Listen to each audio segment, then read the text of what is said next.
Hey, hey, hey, what do you say? Hey, it's the Swypit Show right here in beautiful Frisco, Texas. Of course, I'm your host of the Swypit Show. And today we're going to be bringing on a wonderful guest and talking to him in a moment. But of course, I don't want you to forget to like, share, maybe comment, ask a question. And if you like what you see, maybe you want to talk to us or talk to one of our guests, please feel free to contact them or us. We are obviously looking to help people. That's what we do at Swipe It. That's what we do. We do is nothing but helping people. And when you help people, they tell others. When they tell others, well, you can become somewhat successful in business by like me, I'm kind of new in the credit card processing business. About 23 years, 4 years. So I'm still new. But, one of the things about having a business is relationships. And that's what I want to talk about today is relationships. Relationships in business can make you so successful in your life, in your business, in anything that you're trying to accomplish. And I want to bring up two relationships I have that I love the most. I want to talk about first. I got to talk about my good buddy, Major Andrew White. Look at this right here. This is a book.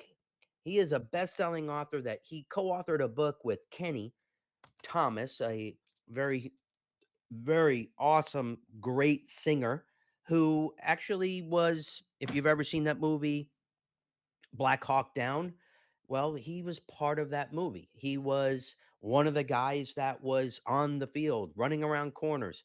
And let me tell you, this is a war hero, both of them.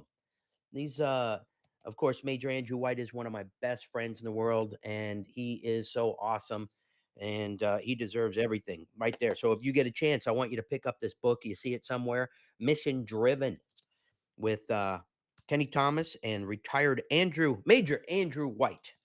Of course, good book there. So plug for some books I want you to check out.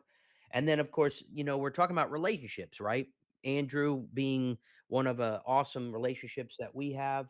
And I want you to know about another relationship that I've had for many years, actually. And, you know, coming up on June 26th, I'm doing a private screening of a movie and we can actually maybe you know what, well, let's bring that up. Maybe you want to go and you want to check it out. If you reach out to me, you can come and see the old Tactical Empathy movie that even Ryan, our producer, was involved with. And Tactical Empathy, I'm the executive producer of. It happens to be the life story of Chris Voss, who his book called Never Split the Difference, negotiating as if your life depended on it. And he has one of the best and most successful master classes on Facebook, if you've seen those. He'll be right here in Frisco, Texas, answering questions I'm sorry, before the movie. And then we'll have some pictures with him later after that. So I really want you to get on the bandwagon first because we are going to be having only 156 seats for that. So I'm telling people now that it's going to be happening on June 26th. So right here, June 26th, meet Chris Voss at a private movie premiere of Tactical Empathy. Yes. Yes. So if you want to be there, get a hold of me. These are relationships, right? If you have a relationship with somebody, you can maybe get involved with stuff and see things that you maybe never would have been invited to, right? So here I am inviting you to come out and see a very cool movie that I have seen a few times. We've already premiered it in Vegas and we premiered it in California at the Beverly Hills Hilton. And of course, Ryan was there working the red carpet and having a whole bunch of fun. But we are very excited about that. So I'm meeting with friends and people. And one of those relationships I have a post it note here to go see this guy. And, went over to go see him yesterday. Same Dorian. And he helped me get a Sprinter van and a new car well, I say a couple years ago. I think it may be 3, might have been 6, 8 years ago, 9 years ago, probably. Wow, I can't believe it's that long ago. But, we've kept in contact. I've seen him grow and where he's at. And guess what? He's going to be opening up a brand new dealership up in Oklahoma. And he's got great plans. And he goes, I was going to call you. I'm like, well, I was coming to see you. So I came in to invite him to come to the movie because I thought it would help him in negotiating, and maybe his team that he's working with right here in the DFW area might be able to be helpful with. But it actually turned out that he was going to contact me for credit card processing needs. And this is where relationships come into play. I could have hammered him at his place of business and where he worked, but of course, I don't have to do that. I just have doing the right thing, taking care of customers, and doing what's best by people, not having to go, hey, you got to work with us. You got to work with us. No, our customers, they tell others for us. We tell, people about what we do, and if they feel the need that they want to talk to us, you can get a hold of us. We will help you be successful in your business, because we're going to have people like our next person coming up on the Swypit Show. It's, of course, a good friend of mine. I've known this individual for many years.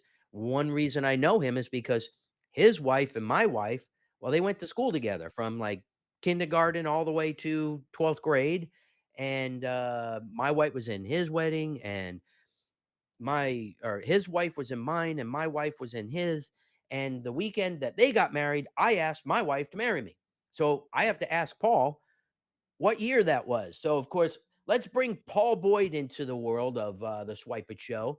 And welcome to the show. Paul is the CEO of Force Scaling, longtime friend, of course. So, we're going to get into this, Paul. And I All got to ask right. a question because, like, I even asked Sarah, I go, hey, Sarah, when did Paul and Tracy get married? And she goes, I don't remember the year, but that's the time that you asked me to marry you. And I go, yeah, I know, but what year was it? So, It's Paul, let's get October the of truth here. 1995, Kevin. You're What, safe. 1995? That's right. Wow. So, okay, so 1995, I asked my wife to marry me, and you got married. That's right. Yeah. So, welcome to the Swypit Show. Of course, Paul, if Well, thank you anybody for has having me questions today, for Kevin. him while we're doing stuff, pop in. I might see it over here, of course. But, I've known Paul for how long, Paul? It's got to be, is Over it 30 years? over 20 years. Yeah, 25 years. it's over 25 years. And uh, I have to thank you because you've helped me in my business, and I refer you to my clients for a reason. And you've referred me to clients. I process your credit cards. Listen, business is about relationships. And when you can figure that out, you will find that the things that for scaling what they do is they help people find ways to do their business by hiring and doing things with people that are more successful than they are in what they do. And then you have a team of really unbelievable people within your organization. And then you can run a smooth organization. But I don't want to go too far into what you do. But let's bring Paul into the picture. Paul, what the heck do you do now? Because I love you, of course, and our guests want to know what the heck you do. Because I'm gonna stop talking now because I'm so All right. excited to have you here. So tell Always, everybody what Paul Boyd does. thank you, Kevin. I always love your what the heck. Yeah, But the I'm what the gonna heck show. Yeah, we don't do that I'm one gonna anymore. come to what we do after I talk a little bit about how and why we do it. So, Yes. you know, why we believe businesses only push past their plateaus when leaders live in their unique purposes and strengths is they really have to trust others to do what they can. So we, my team, we really see solutions that maybe other people don't. And that's really important to us is we want to help, especially entrepreneurs push past those plateaus. How we do that really is our experienced team will kind of be able to see that path and we'll start to walk alongside the CEO along with their executive team, kind of building trust through not only the expertise, but just that we're with them every single week in their meetings, what they're doing, and we're coaching them along. So ultimately, what Force Scaling does is we provide the talent, training, and tools that help organizations ascend to new heights when they need to grow their business, or maybe they're flat and they want to get unstuck, maybe run a little bit more profitably, or just have better quality of life. Yeah, and you do that by hiring the right people, right? Yeah, I Absolutely. mean, I don't know how many times you've told me you got to get an executive assistant that can, take over some of the little things so that you can go out and take care of the clients in different ways and give that, unique swipe it feeling to customers. And of course, I kind of fought it, and Sarah was like, "You got to get somebody to help you." And so, of course, I finally gave in, and I gave up the schedule, and I said, you got to talk to Brenda. And I mean, I used to have everything in my head, right? Right. And that's not good. So I'm grateful for all what you have done to help me be, better at what I do. And I actually mentioned this to somebody just the other day, and it made me think back to when you were across the street at this one company. I guess it's got to be, I'm going to guess, maybe 12, 15 years ago. I don't remember when it was, but I remember being in your office. You had this whiteboard, and we went up there and we scribbled some stuff on there, and we looked over some different things, and you told me that I had 18% year over year growth in business. That's And right. I had no idea what that really meant. And you gave me specifics of how I can, I mean, obviously, not everybody has that. Even through COVID, I had growth. So it's, I owe you a lot of appreciative thank you, gratitude for helping me in many different ways in business. And, I think that people, if they go to your website, I want to bring it up right now. I want people to know what it is. It's Force Scaling, FORCESCALING.com. And when you go there, I found that there's something there that I really love. And people don't realize that force, and I got it over here, stands for a few things. Would you like to go over what force is? Because it's probably the mantra of the company, right? Absolutely, Kevin. I appreciate that. For scaling, really wanted to help our clients by creating a roadmap, right? It doesn't mean it's set in stone because every path to progress is unique. Sure. Like we were talking about with the 18%, year over year growth, like how do we lean into that or build upon that? So we like to always start kind of like Stephen Covey, right? Start with the end in mind. So the future focus is pretty critical step. We like to just get it to a 1 to 2 page business plan so that everybody knows where we're heading together. And then with a crystal clear vision on where we're going, which will include, really an impact goal. So we actually measure our vision or our why. And then we'll have really clear 1 and 3 year plans. And then we'll actually make sure that we have the right organization structure, right? The right organizational structure to achieve that 1 and 3 year plan. So we might not have it today, but what are those big moves we're going to make together as a team to put the right people in the right seats, as you joked earlier, Kevin?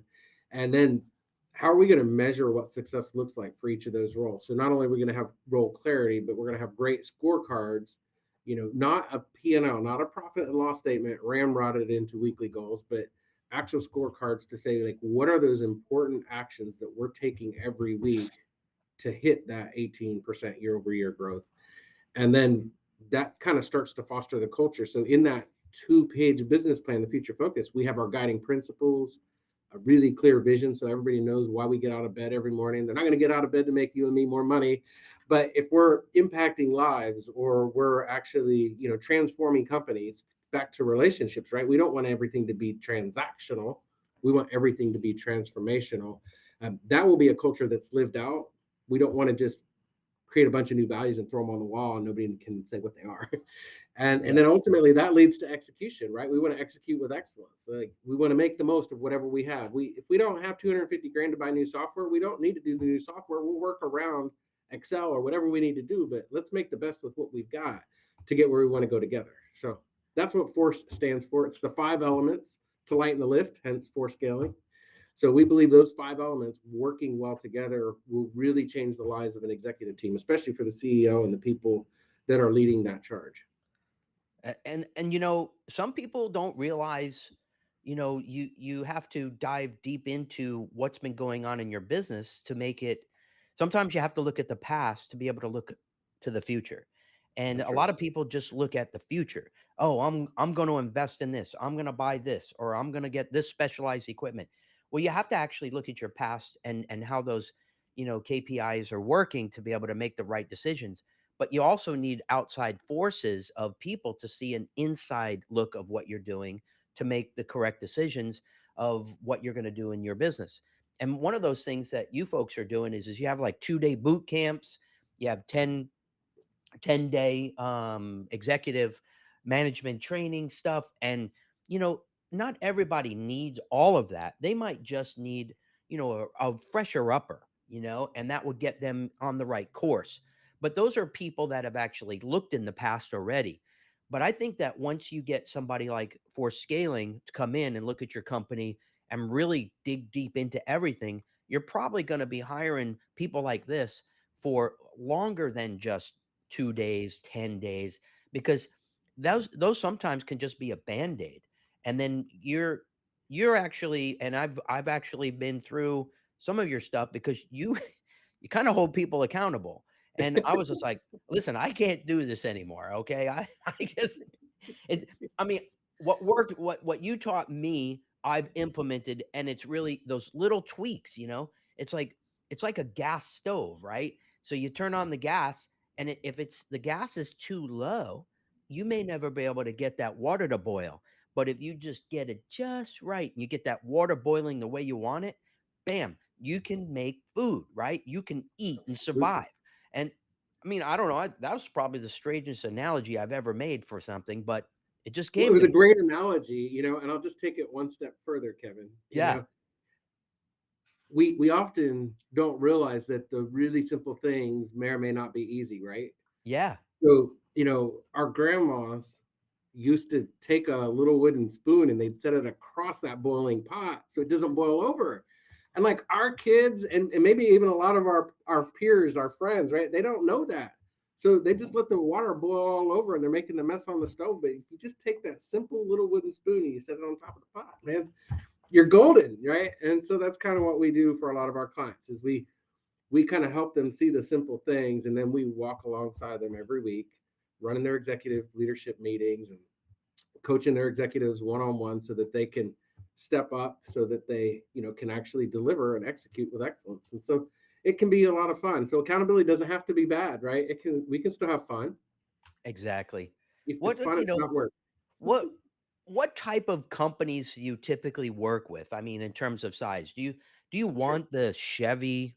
Do you want the GM, companies, or do you want like smaller merchant type organizations? Yeah.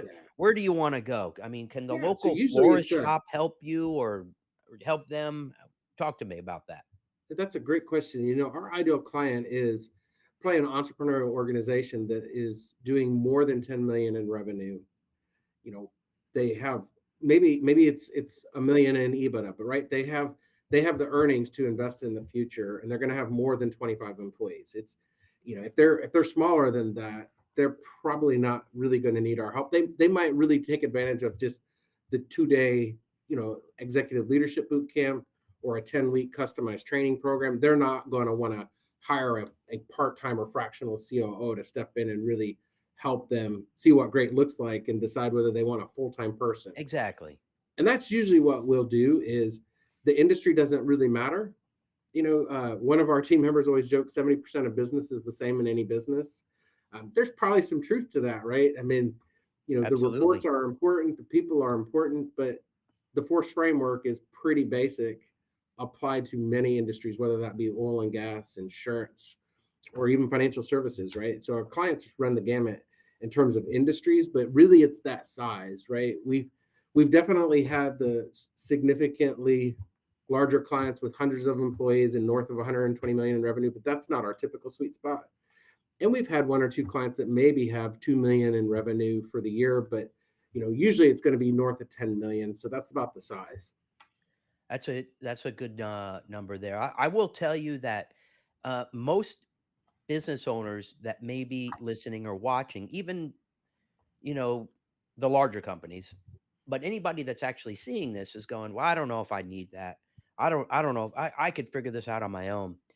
And I've been there and I've thought of that. I've watched, but what people fail to realize is they have to continually learn new processes. They need to continuously learn new things that are actually justifiable for this day and age. If you're not on social media, I mean, as much as I hate social media, I love social media. So I mean, Yeah. if you're not actually on social media, that's a big problem. Maybe you haven't updated your website in a short, specific point of time, right? But this is where you folks are going to come in and look at that and give a unique perspective. And, you know, does something like this cost money? Well, everything costs money. But what Yep. does it cost you not to do that, right? What does it cost you not to be paying attention to all those little details?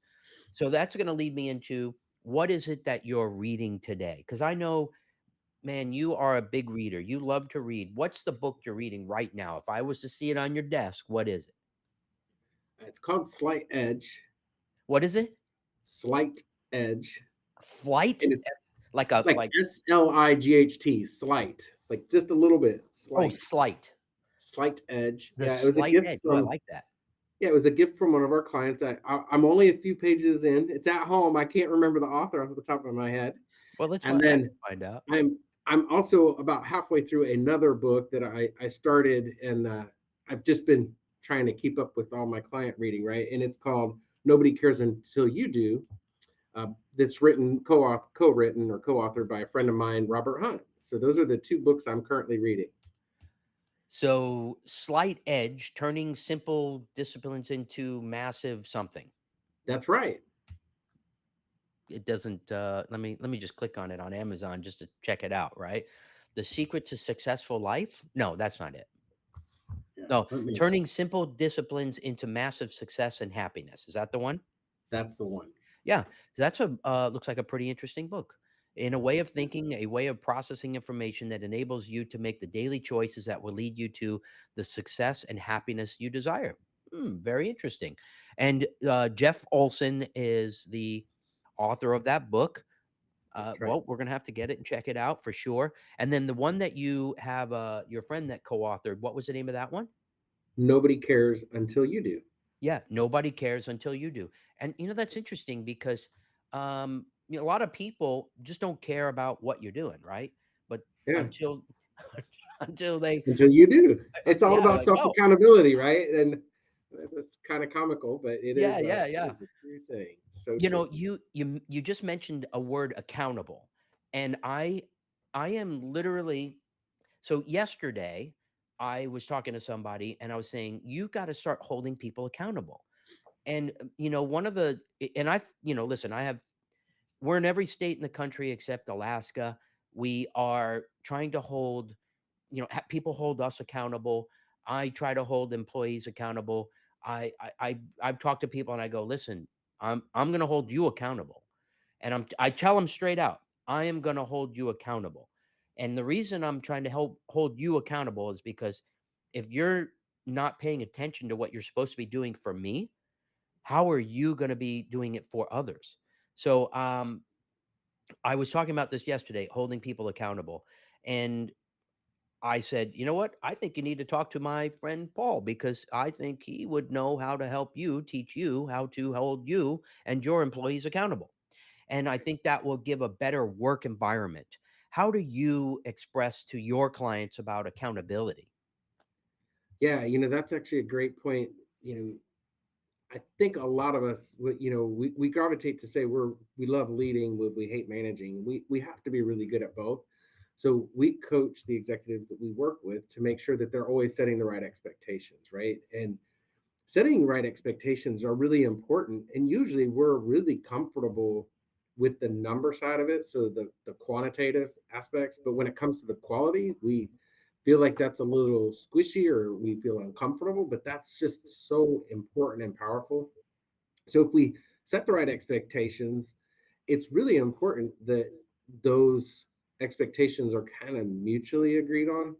And a lot of times we don't do that as leaders, right? We kind of volunteer people what to do. And if you're voluntold, you're usually not happy. You didn't have any input, so you don't have much buy-in. So if we set the right expectations, step one, step two is really like recognize the wins. the 1 minute manager, if they're approximately right, let's make sure we recognize them, because the positive is so much better than the negative.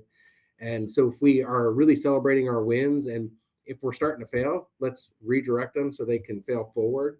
Because if we're doing anything really well, right, we're not going to be perfect all the time. We're going to make Exactly. mistakes, but let's make those changes. Let's course correct, and let's get back on track. So that's the second step. Yeah. And then ultimately, let's measure what we do. If we expect something, let's make sure we're Yeah. inspecting it. And then, we can use those weekly scorecards to say, okay, do we need to fix a process? Do we just need to hold a person accountable? Like, let's really dial that in. Let's use the data to fix it versus feelings. So Yep. those are the three steps we coach people to accountability. And then the last thing I'll say on that is, ultimately, the formula for success is not the knowing part. So a lot of our clients know what to do. They've read the books, they get it, they can recite it, but they can't transfer it, right? So can you train it? How do you help your team apply it? So knowing plus the acting, right? So knowing plus acting equals the transformation. So transformation can't begin until you start to apply the knowledge you've got. So that's the formula for success. And you actually have it right here too. It's you focus the future focus, That's right? right. Put everything together and your goals and where you want to be, and then you've got your organizational structure, the way to get things and to create the way, the guide. Everybody could go back to it. If you look at a city like the city of Frisco, they have a plan of attack and they That's try to right. follow it. But then comes times as things change and evolve, you got to go back and look at it, right?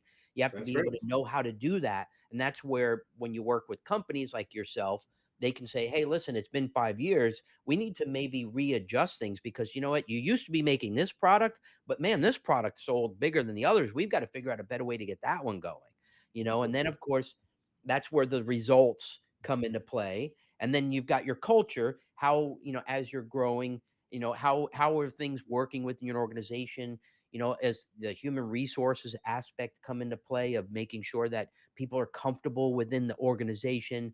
And then the last, of course, is execution, right? So executing things in a way that gives your company the lookability. Like, at the end of the day, how do people perceive your company? Do they see you as, oh my gosh, don't use that company? Or are they going, man, that company's the shit. That's the company I want to be working with, or that's the company I want to be working with, or that's the company that they get things done. And if you can get your company to be looking in those ways, everybody will just come to you for what you've become as an expert in potentially your field and or your business. And that's what I've been striving for, even in the world of Swipe It.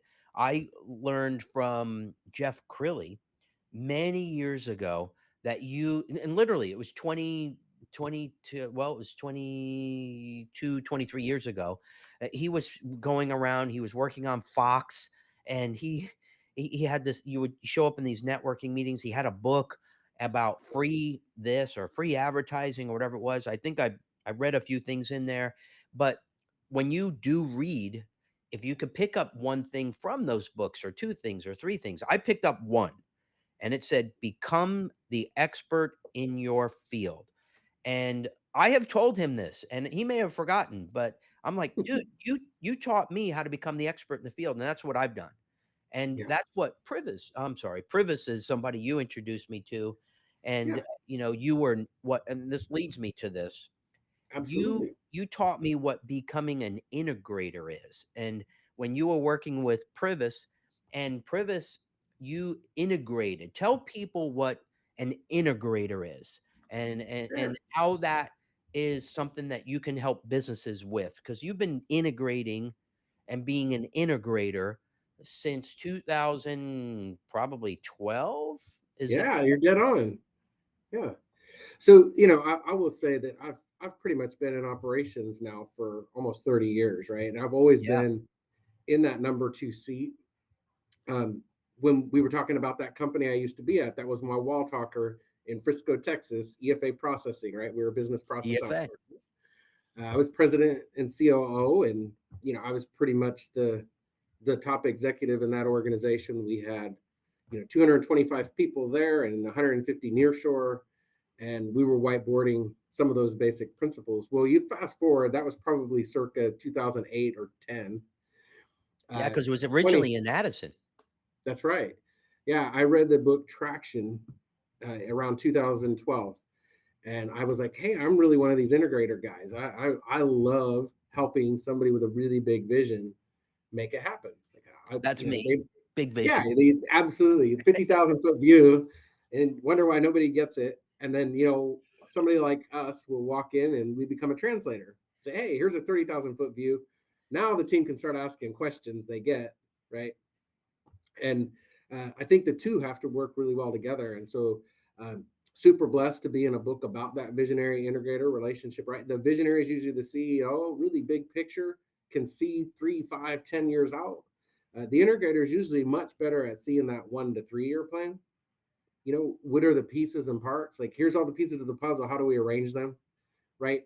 We don't want to throw the pieces of the puzzle in the box. We don't want to take different pieces of the puzzle and give them to people when they're the wrong puzzle pieces. So, we just start to work and help them kind of make it simple. So there's a book, Rocket Fuel, which I was blessed to have a sentence or two written about me as an I got those integrator. all But over here. yeah, the integrator is that person who kind of plugs in between the CEO and the executive team, and then they can actually help the executive team really lead that organization to execute and make those dreams reality. And so I think that in the traction library, they always call it an integrator. There's Vern Harnish, he's been around for decades, and he always calls it a leader versus a manager. And Simon Sinek with Start With Why says there's the why people and how people, but ultimately it's just we need to live in each other's strengths, right? So that right number two or chief operating officer, or we'll call it either chief execution officer, CXO, right? Those people really come in and help the team flourish, right? We're never going to slow the organization down enough for a big visionary like yourself. At the same time, all right, I should say move it fast enough for a visionary like yourself. And we're not going to slow it down enough for the rest of the company. But we live in that tension of saying, hey, this is what great looks like. We're going to get there together. And then we can have a conversation with you to say, hey, they're getting there. They're doing the right things. I Very hope that's true. helped. Yeah. No, listen, people don't realize that there's no real answer to anything. There's no guide to life, right?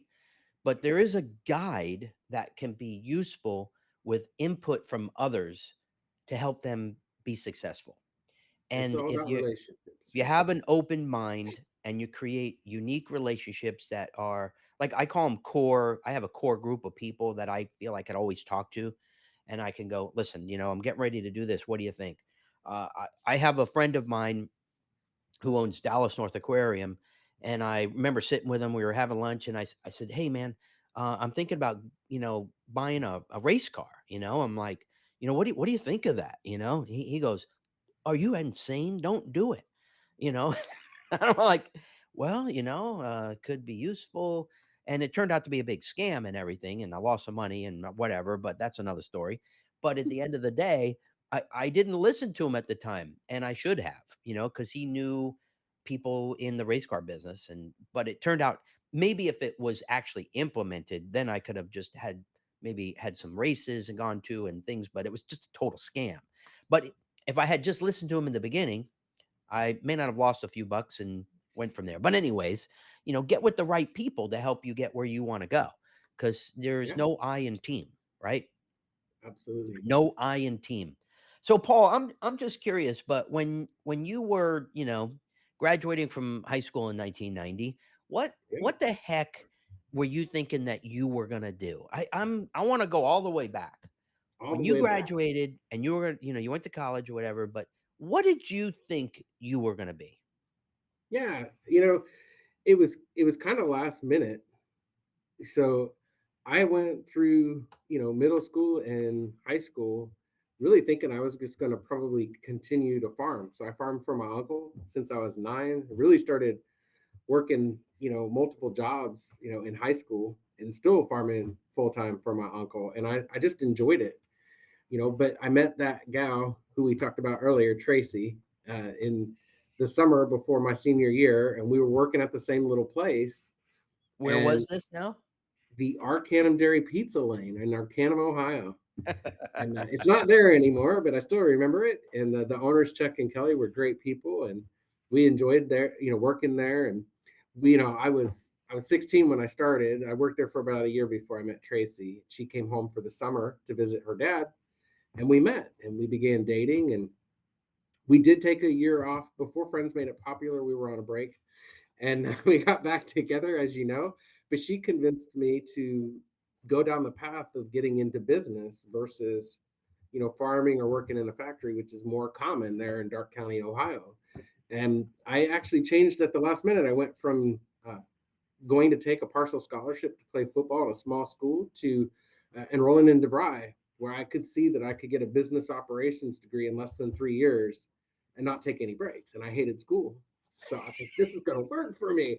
I just can't take any breaks. And I didn't. I had my bachelor's degree from DeVry in 2 years and 8 months. And the rest was kind of history. I was working for Pizza Hut. That's the way I paid my way through college. My parents made too much money to help. And so I had to find a way to borrow half and pay half as I went. And that was the path I chose. And I really just began to love business and operations. And I was the youngest unit manager of 10,000 units back then. I was still in At my Pizza teens Hut? at Pizza Hut. I Yeah, had no idea that you worked with Pizza Hut. Did you know I worked with Pizza Hut? I do. Yeah. Yeah. Ozone Park, Queens. I was the assistant manager. Yeah. There's two of the gentlemen in the executive boot camp, one from Philadelphia, the other from Austin this week, are actually lived for years in Columbus. And so when I told them I worked at the Eastland Pizza Hut, which is no longer there, and then I was assistant manager at Bryson Livingston Pizza Hut, which is no longer there, they're giving me the history, oh, that burned down by electric. So, but it's kind of like the small world moments in life. When I was at that Pizza Hut at Eastland Pizza Hut, all the Discover people used to come in. Well, when I was doing the business process outsourcing for debt settlement companies, we couldn't get Discover to settle with us, and then they just let them know, hey, our president used to work across the street from you. And I got on the phone. I started talking with one of the executives about Pizza Hut lunch buffet and how I trained people on the Pizza Hut lunch buffet. Next thing you know, we've got a forward flow agreement. We're settling debt at 40 cents on the dollar. Wow. All about relationships, It, it's a relationship. And Yeah. as much as like I remember like when I was younger going, how do those people do all that stuff? And I figured I was going to be able to do everything on my own. I'm like, I don't need help from anybody. They're going to give me bad advice or something. And it took me a long time to come to the realization I needed help, and I needed help from outside sources. I needed help from people looking from the outside in to give strategic information, and I didn't realize how valuable it was. And then what I was able to master is creating people that I could refer to other people because they've had a history and they had knowledge and they had expertise. So that's what kind of made us a really valuable organization, and it reinforced our relationships with our own clients. So I love referring organizations that I could trust, and even ones that I personally use. I have a client, we just got back from Chicago doing an install for one of these franchises that we deal with. And it's a Korean rice donut called Mochi Nut.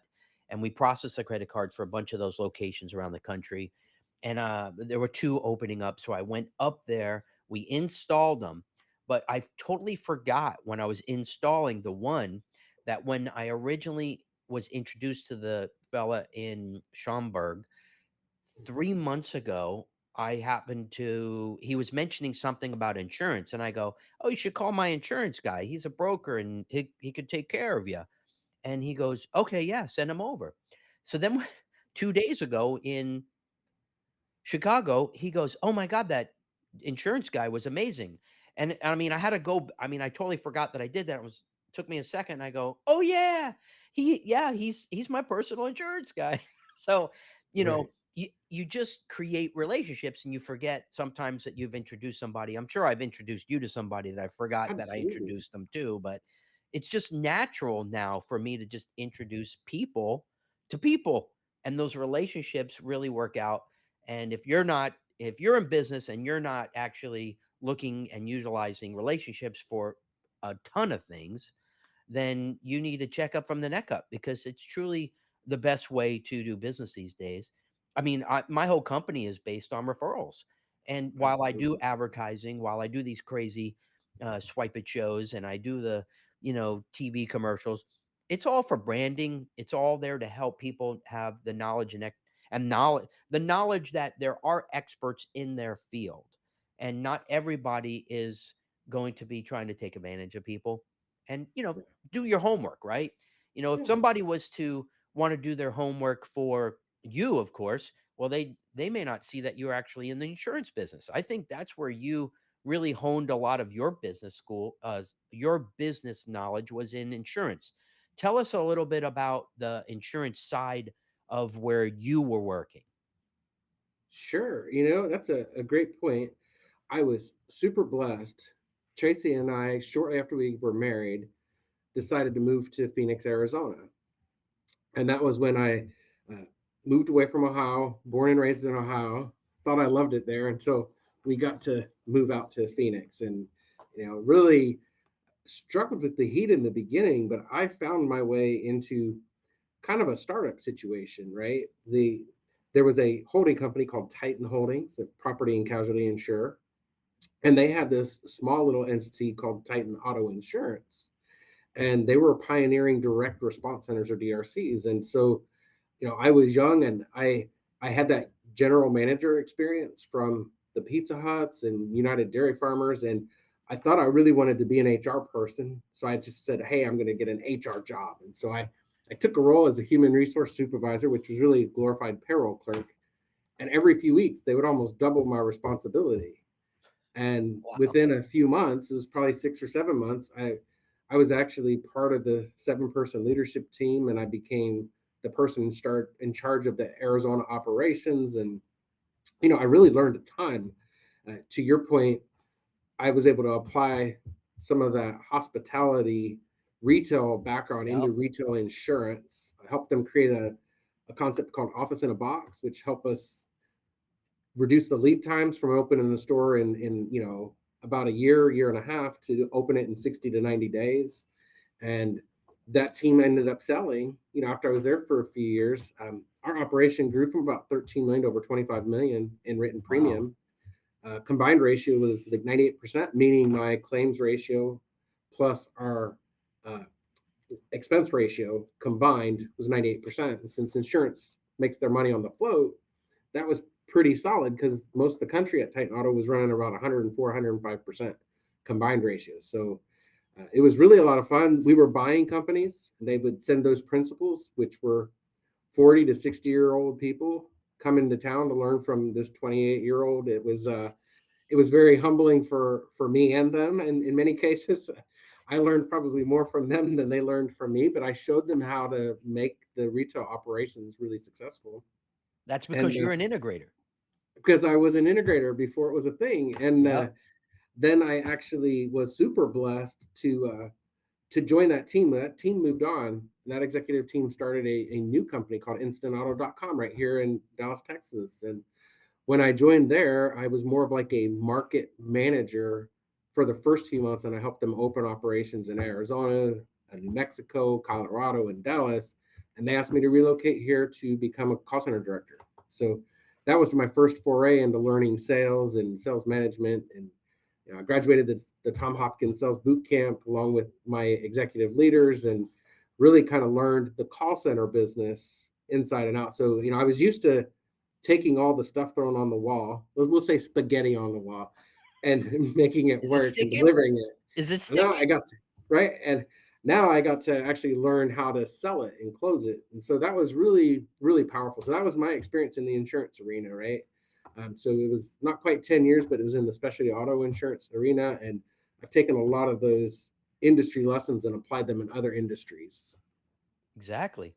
And and a lot of cases, and the reason I brought up that is because, everything I learned from business owners, whether they are successful or failures, I try to give those to the other business owners in their business to make them as successful. I mean, for me, if you're our client, we want you to be successful. I don't want people to Absolutely. spend money on stuff that they shouldn't spend money on, but I want to give them tools to make them helpfully make more money, because then as they grow, we grow with them, and then we get more income, obviously. So be call it being selfish by introducing all of my relationships to people, but I Yeah. think it's very useful, and it's a unique way to gain access to being successful in your own business.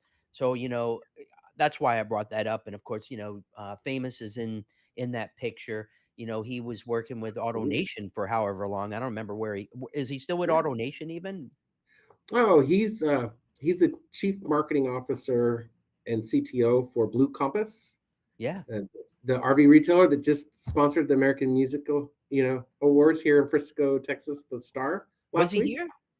He was not here, but their company's doing amazing. Yeah. Yeah. They're opening new locations left and right. So he's been there for a few years and they've had amazing success. But Yeah. Famous and I have worked together, over the years, and we've known each other since we were in our 20s. And to your point, whether he was head of eBay Motors or Yahoo Auto or AutoNation, he was constantly tapping into those relationships in his network.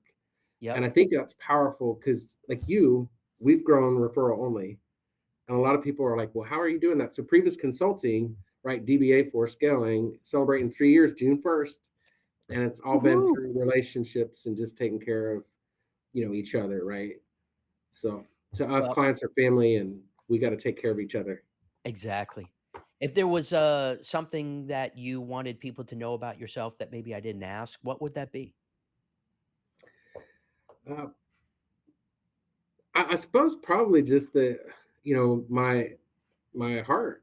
It's just, I really have a passion for people and I love to see people be successful. And I don't often, you know, think that comes out. You're busy and you're in the moment. But for me, everything truly is transformational. There's nothing that's transactional. And a lot of times, the that positive recognition or thank you, it means the world. A lot of us probably, you wouldn't think need that or want that, but yeah, I'd say that it's my heart. I'm always trying to help people make time.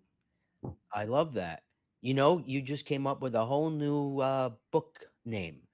Be transformational instead of transactional. Wow, look at Yeah, that. I appreciate that. Man, that's good. That's good. Anybody that wants to check out Mr. Paul and Force Scaling, they can go to forcescaling.com. He's got a LinkedIn page. They got probably a Facebook page. They got, numerous ways to contact them, but Google Force Scaling, find them, check them out. If you can't find them and you just thought of, I saw this on the Swypit Show, contact us. We'll put you in Yeah, touch with Paul. And of course, this is the Swipe It Show right here on the Success Network. And if you like what you saw, please like it. If you want to share it and get others to gain some knowledge about relationships or things of that nature, please do that as well. Like, comment, share. Of course, the Swipe It Show right here on the Success Network. We love you. We care about you. That's why we do these things. And we'll catch you next time on the Swipe It Show. Don't forget to do what you want when you want.